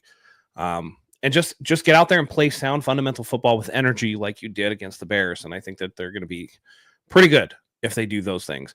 Now you got to worry about Puka Nacua, of course. You got to worry about Tutu Atwell, who again, as Mike said, routed the 49ers up. I mean, that was a game that they lost with no Puka Nacua last time, no Cooper Kupp, and Atwell just shredded them. So they're gonna have Puka Nacua back out there. I think Kupp is hurt. Yeah, I think Kupp is hurt. No, he's not hurt. He's playing. So they're gonna have the full bevy. So this is gonna be maybe the best wide receiving core. So that's gonna be the best wide receiving core the 49ers have faced this season. And they're gonna have a lot of work ahead of them. They got to get to Matthew Stafford early, and that's going to be at least defensive keys for the game. So did you end up looking it up, Mike? I have the plays here. Injury report week 15 49ers. All right, so here we go. For the Rams, head coach Sean McVay said, blah, blah, blah, blah, blah, blah. All right, so here we go. Tyler Higbee and Kobe Durant are ruled out. Demarcus Robinson and Bo Lemur among 6 listed as questionable. So the only 2 people that are out are Tyler Higbee and Kobe Durant, defensive lineman. Okay. What's Kobe Durant? Tyler Higbee's a tight end, though, right? Tyler Higbee is a tight end, correct? Yeah, that's the tight end I was thinking about. So that's all that's officially ruled out. Those 2. Everybody else is questionable. So I'm expecting Cooper Kupp to be there. He's not even on the injury report, so he should be there. Yeah, he should. Perfect. He should be there. Um, Kobe Durant's a corner. I don't know why I said lineman. He's a corner. My apologies. And I'm going to go back on mute to watch the rest of this play here. I'm trying to find out if Hufunga's on the field or not. It's the highlight thing, so it's like, as soon as they catch the ball and go down, like the play is over. So I apologize about that. He was not. I'm watching the play right now. The play happened with Hufunga was not on the field? No, it was Mustafa and Brown.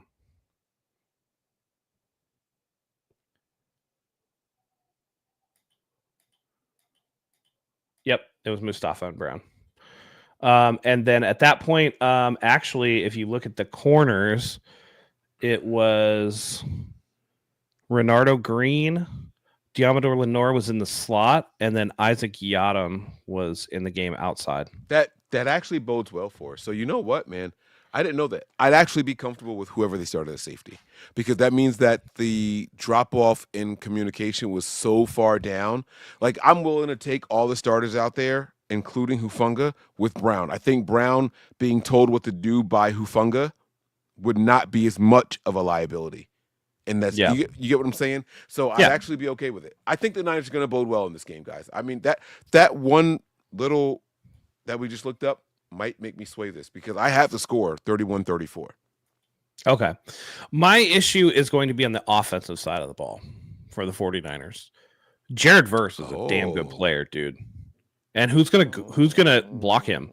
Like, if you have to line up McKivshits against that dude, buckle up. It's gonna be a long day. Yeah, but the Niners know how to get around a team's best. Like, come on, let's not be like crazy here. Sure. But then you also have to think about the other aspects of it too. Maybe no Garendo. So you're looking at a running back composition of, Deebo Samuel, Patrick Taylor, and then the rookie Akinabra. I'm not gonna try to say it. Yeah, you said it earlier. Abanaconda? Yeah, that guy.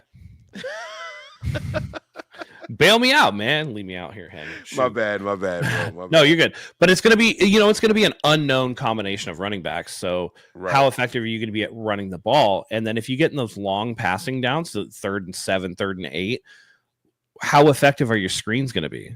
Are you going to be able to get those intermediate routes that Purdy's the best at? When you get into those 3rd and longs, then you have to look at it like, and again, you run into Brock Purdy, who, when he doesn't have time and doesn't have, things going his way, is he going to be more erratic? Is he not going to put the ball where it needs to go? Is he going to have to try and make too many things happen? Which, again, you can be good at those things, but also have those things really not be ideal, which is most quarterbacks. Like I said, most quarterbacks are a hit your back foot and throw type. That's how you want every quarterback to be. Some are better out of structure than others. I think Purdy is one of the better players out of structure.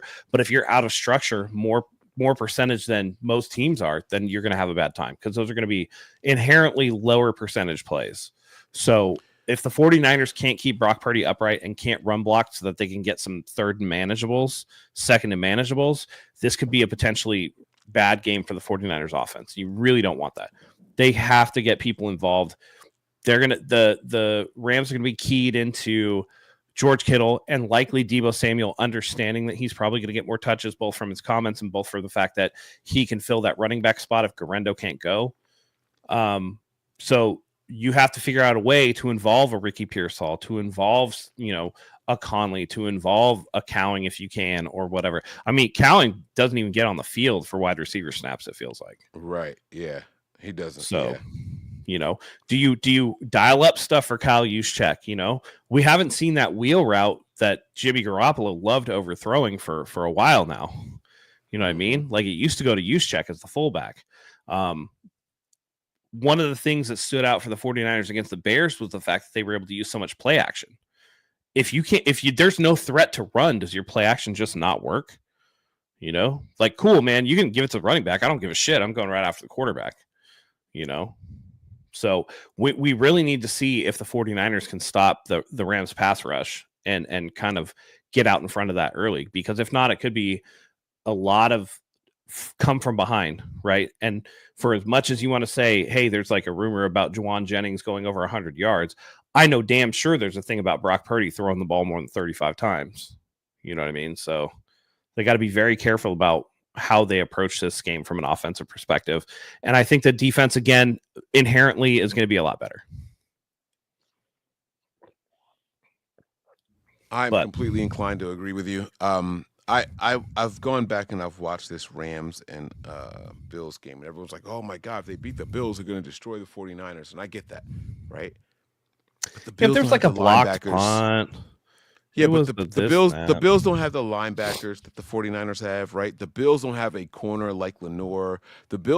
Listen, I've been down on the guy all year long. The Bills don't even have a corner like Javarius Ward, guys. Like, I want to be clear with what we're talking about here. They don't have those guys on the defensive side of the ball. Now, if you wanted to tell me the defensive line versus our defensive line and we don't have Nick Bosa, normally I would be like, yeah, you got that. But last week we got 6 sacks. 6 sacks. All of a sudden, the defensive line looks motivated. All of a sudden, I'm like, oh my God, Chris Kosaric finally showed his worth, right? Like, if this is what desperate ball looks like for the 49ers, keep it desperate. I like our odds, baby. Well, did you see the clip of Gross Matos coming off the field and saying like one playoff win down? First playoff win down. Yeah. Yeah. Their mindset is just different right now. And so yeah, I gotta take that and I gotta ride with that, man. It makes me excited. I got it still a 1-score game, but they might be willing to sway me on who I think is gonna win the game. I like it, man. I like it a lot. Yeah. And again, let's not pretend like this Rams team is like beating the brakes off of other teams and stuff. It's just that's not the case.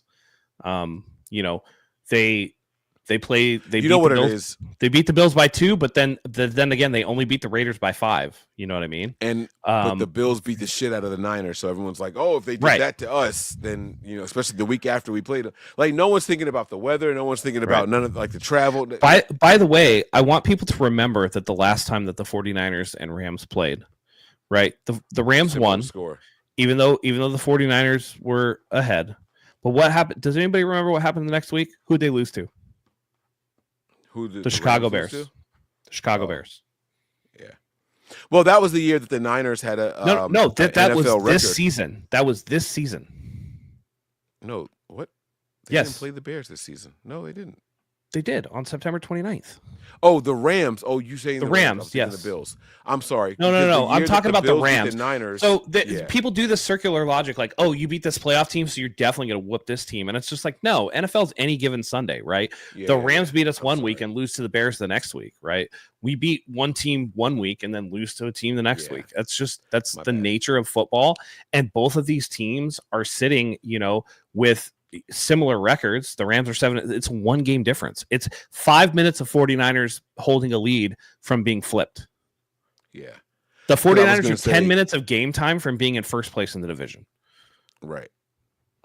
Yeah. So that's something to really look at, Right. I was going to say, if you look at 2 years ago, the Niners didn't have an opponent that played the following week and won a game. That's what I thought. That's where I thought you were going with that. So no, I was talking about the Rams, where it's just like, hey, yeah, okay, they beat the Bills, but guess what? Like they lost to the Bears the week after they beat us. Right. Terrible team. They beat the worst team in the NFL, the Raiders, by 5. They beat one of the worst teams in the NFL, the New Orleans Saints, by 5. Right. These are all 1-score games. It's not like they're going out and beating the brakes off of people, and they're not like they're, whatever. I cannot wait to watch this game. I'm excited for tomorrow. I've got a lot going on, and even if are you going to do the stats view? like the prime time next gen stats. That's view? how I watch them. Yeah, I always watch it on Thursday Night Football with the. I always Prime flip back Vision. and forth. Like I like it, but then there's a part of me that I'm so conditioned to the regular game experience that I'm just like, oh, there's too much going on right now. I wish they gave the option for Prime Vision for regular games. I love Prime Vision that much. Yeah. I Okay. could do without the guy interrupting with his random stats, but I also Yeah. understand them trying to make it different. You know what I'm saying? But the view itself, it's almost all 22. It's a little bit closer. The definition is a lot better. They put better cameras on it and everything. And I love the fact that they highlight guys the moment they get the biggest point of separation. Like this guy should be the go. And when you see the quarterback go there, you naturally get excited. It's almost like hitting a jackpot when you're playing slots, like digital slots. Like it's just like, oh, they're gonna give me one. So, Can you watch it in replay that way? Because I know that you have a lot going on. Never tried. I'm gonna find out though. I'm gonna find out. Man, I hope you can. And if you can, I kind of want to give you a homework assignment, but pay attention to Ricky Pearsall's separation on his routes when he's on the field, and see if it's him not separating, or if it's that he's the last in the progression for the 49ers. So I think you'll be surprised. Who played last Thursday? Let me look it up and see if I can see. Schedule, ways to watch, game replays. So last Thursday, was that Packers and Lions on Thursday? No. Yeah, I think it is. Oh yeah, Thursday it was Packers Lions. Yep, I remember that because we were out at Slice of Homage or whatever in San Jose getting some pizza. Good pizza, by the way. If any of you live in San Jose, really good pizza. You found good pizza in San Jose? Hell yeah, I did. Detroit style too. Man, good for you, because that shit. I ordered pizza out there. Was I with Zach? Dude, they served that shit with a fork and knife. Oh no! This you can get in with your hands for sure. Oh well, so that's great for you. I'm very happy for you, because that's not the experience. I will never in my life order pizza on the West Coast again. That shit ruined it for me. If it's not listen to this. If it's not Papa John's or like a franchise, like a chain pizza that is going to be dog shit going in. Exactly. Yeah. Like I'm never doing it again. Do not serve me pizza with a. Here, I'm sending you that in the group chat. You can take a look at that picture. Man, that shit was good, dude. I'm a Jersey boy. Like that's the one thing we do here is pizza. Like, you've been to New Haven, which is supposed to be like pizza heaven, like New Haven, Connecticut. It's supposed to be like the shit. It's got me in this infinite loop. Like I can't get to the fucking game from last week. I don't understand what. Let's see. Like when I click Lions Bears, not Lions Bears, Lions Packers. It's telling me to sign in. I click sign in. It says, "Oh, good news! You're already signed in. Your plan has the replay," but then it won't let me play it's not taking me to the games. Let's see if I can find it. Packers Lions. It's right here. It won't give me the damn replays. 2004. All right, let's try week 13. The Lions played on Thursday Night Football 3 days in a row. Oh, that's Thanksgiving. Yeah, it is. And hold on, let me see this. I got it pulled up. Let's see if I can do it with a different view. It's just a loop. It's pissing me off. I don't understand. I go to sign in, and it's like, oh, you're already signed in. Well, then let me see the fucking video. Let's see. Like, gee, what do you want me to do? I'm already signed in. I'm signed in, so let me watch the video. This shit is stupid at this point. Subscribe now. Okay, this is subscribe. Monthly. Oh yeah, no, you can. I'm doing it right now. It's not letting me click the games. I can't watch anything. I can't. Let's see. All right. People don't care about this. Let's No. Yeah, we're getting crazy. Anyway, you can. I looked it up. You totally can. Terradome, 41% chance of precipitation, Santa Clara game time. If it's like lightly sprinkling, I don't think that's too detrimental to either team, to be honest. Birdie ain't it in the rain, bro. Nah, that's a misnomer. He's not like, you got stats to back that up. Like the snow game, he was bad. Nah.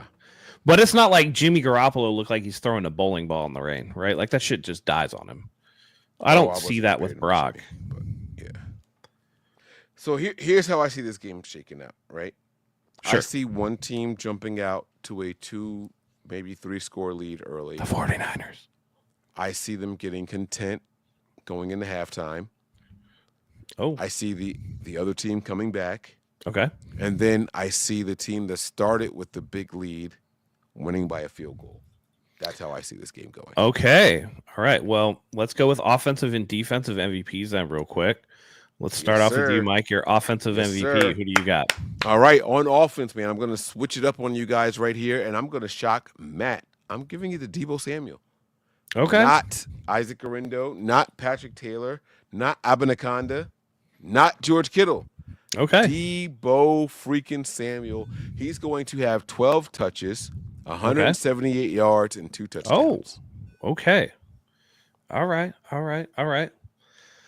My offensive MVP, I'm going to go with Brock Purdy. I think that man gets another 300-yard game and has 3 touchdown passes. And let's toss in a rushing touchdown. Ooh, I like that. Hold on. I like that, baby. Yeah. So defensive MVP, who do you got, Mike? All right, other defensive side of the ball, man, I want to take Deommodore Lenoir, but if Dre Greenlaw comes back, I'm going to be like all eyes glued on him. I'm going to go with Dre. I know I shouldn't. When Dre Greenlaw is out there, Fred Warner's the better linebacker statistically, but I just can't help it. He is electric. He is a linchpin. He is a spark plug to the Niners defense. You thought what Talanoa Hufanga did this past week was something? You watch what Dre Greenlaw does. I'm going to go with Dre Greenlaw, 4 tackles, 2 tackles for loss, and 1 PBU. All right. I'm going to go with the hot hand, the veteran. Let's keep the hot hand rolling. 2 sacks last week. I think he gets another 2 sacks and maybe a forced fumble this week. I'm going to go with Leonard Floyd. I think Leonard Floyd gets into the pocket of Matthew Stafford and makes some things happen. I like it. The Leonard Floyd bomb on him, baby. I like that. I like it a lot. All right. There you go. Final score predictions. Everybody put your final score predictions in the chat. If you get it right, we will send you some merch. We haven't had anybody get it right so far, but we're going to set out jersey, something like that. It'll get to you. Participate.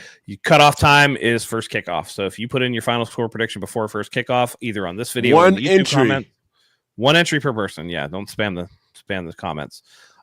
We will send you some merch. So, Mike, final score prediction. What do you have? 31-34. Team? Whichever one scores first. Okay. So that's all right. Dang. I thought you were going to give us, I thought you were like teasing us for the later reveal. You're not going to put your name on it, huh? I got, shit. Because my heart says the Niners pull it off. I'm not going to lie to you. My heart said the Niners pull it off, but there's a part of me that also doesn't want the Niners to win. I don't think we're going to make the playoffs this year, even if we win out. I don't think we're going to make the playoffs. So I just say, like, let's look competitive and lose the games to get the better draft pick. That's just where I am right now. I'll put a name on it. Fuck it. I'll say 34-31 Niners. Fuck it. I can't. There you go. I can't. All right. Yeah, I can't we're all guilty of it, right? Like they show out against the Bears and you're just like, oh, this is the moment. This is the moment where it all happens. Yep. And we all get tricked. And we all, despite whatever we want to say about whatever else, we're going to walk away and be like, we knew this, but yeah. Why'd we get finessed again? Well, I'm going to get finessed too. I have the 49ers winning 34-23. Oh, wow. I like that we both got the 34 number, though. That's a lot of points. Yeah, that's a lot of points. I like it. By the way, I don't think poor Moody. I don't think that the 34 is from 2 field goals. I think Moody misses an extra point.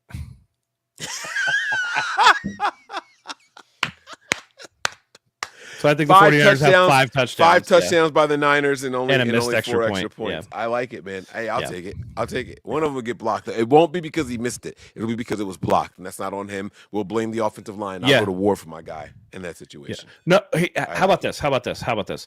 I'll blame the backup punter who doesn't hold the ball as well. Who doesn't And hold it well.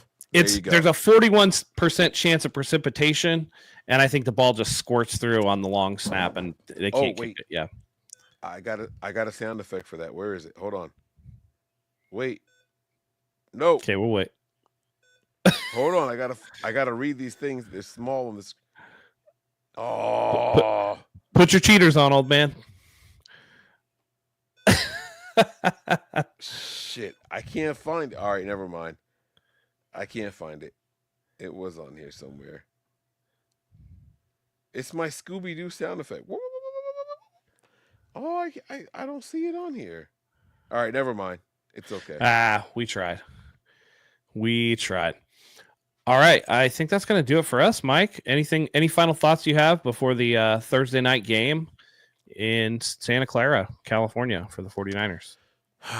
No final thoughts other than this, man. Guys, listen, it's been a long season already.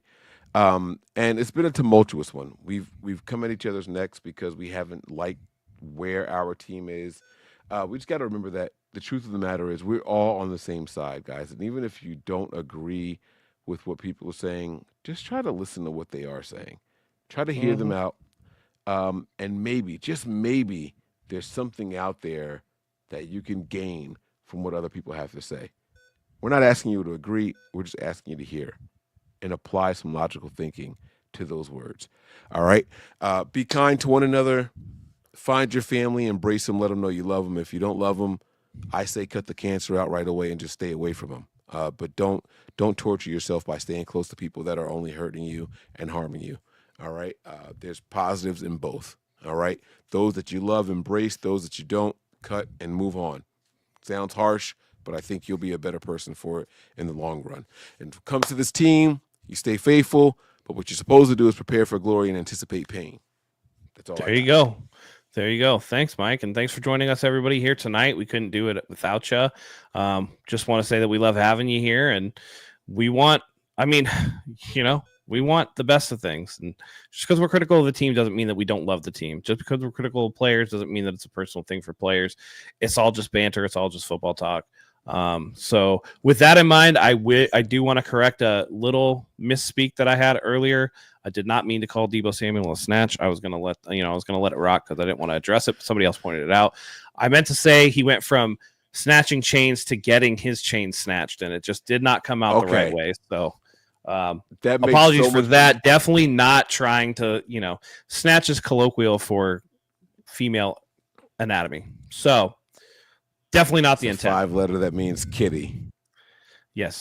So that definitely wasn't where I was trying to go with that. But anyway, guys, we talk about it. That's why I was like, that double entendre is crazy. Yeah. So, I'm getting old, man. My brain doesn't work the way that it used to. So I think I tried reading something out loud to my wife, and I was like, oh my God, I sound like I'm in kindergarten again. I completely thought you did that shit on purpose, bro. That is hilarious to me. No, but I was just going to let it rock under the radar. I didn't want to call attention to it. Like after I said it, you played the what sound effect, and I was like, okay, cool. I'm not going to address it if he doesn't know. I'm just going to move on. But anyway, I did want to address that.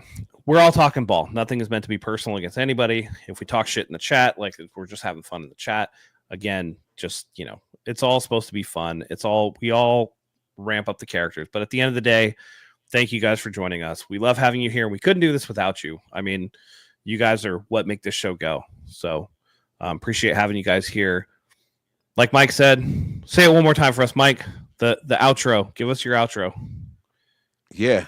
Prepare for glory.